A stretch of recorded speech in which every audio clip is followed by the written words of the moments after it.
toujours difficile de répondre à une question de ce type, surtout qu'on est encore en plein dans la pandémie et que tirer un bilan de cette transformation est probablement prématuré. Néanmoins, ce qu'on peut voir, c'est que le télétravail, l'irruption de la visio massive dans certaines entreprises a complètement changé l'organisation. Elle a changé l'organisation d'abord sur un plan matériel et pratique, avec une réorganisation des bureaux, des gens qui partent télétravailler à plusieurs dizaines, voire centaines de kilomètres, une réduction probablement des surfaces de bureaux. Elle a changé l'entreprise aussi dans sa hiérarchie. Elle aplatit les hiérarchies, elle propose un management, elle oblige un management plus horizontal et moins pyramidal.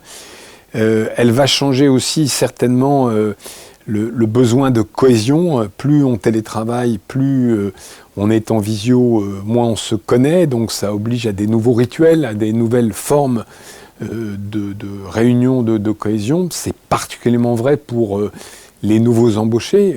On a tous connaissance de certains jeunes salariés qui sont rentrés dans l'entreprise et qui, au bout de 8, 9, 12 mois, ne connaissent pas ou peu leurs collègues. Donc tout ça est en mutation profonde et il est probablement prématuré pour tirer toutes les leçons de ce qui s'est passé.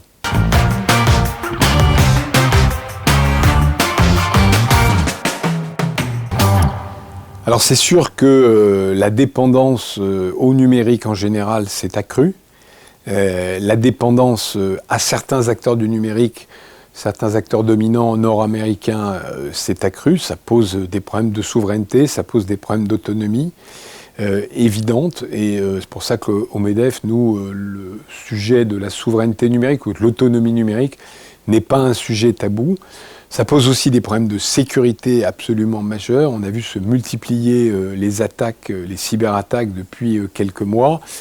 90% de ces attaques sont des attaques dites ransomware, des attaques criminelles pour extorquer de l'argent aux entreprises. Alors les grands groupes ont probablement pris le sujet à bras-le-corps.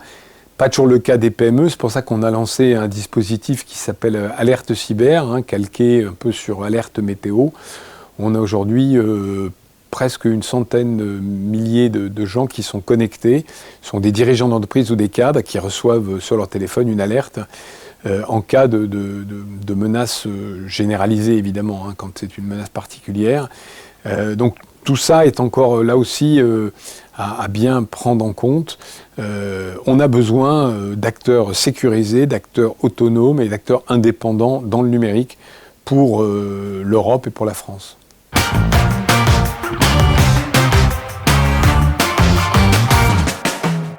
À partir du moment où c'est une infrastructure vitale, où énormément d'entreprises vont dépendre d'un cloud extérieur pour leur activité, il est clair que tout mettre ses œufs dans le même panier n'est pas souhaitable.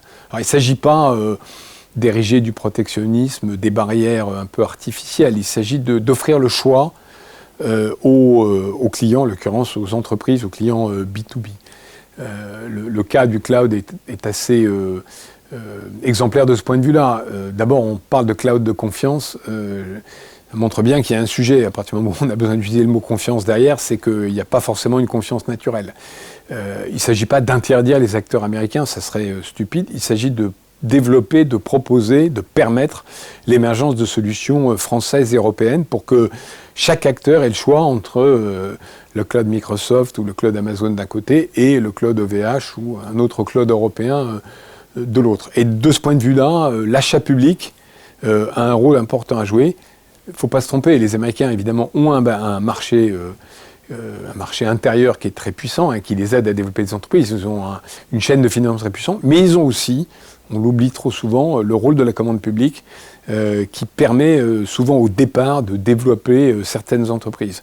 Donc la commande publique française et européenne a aussi un rôle à jouer de ce point de vue-là.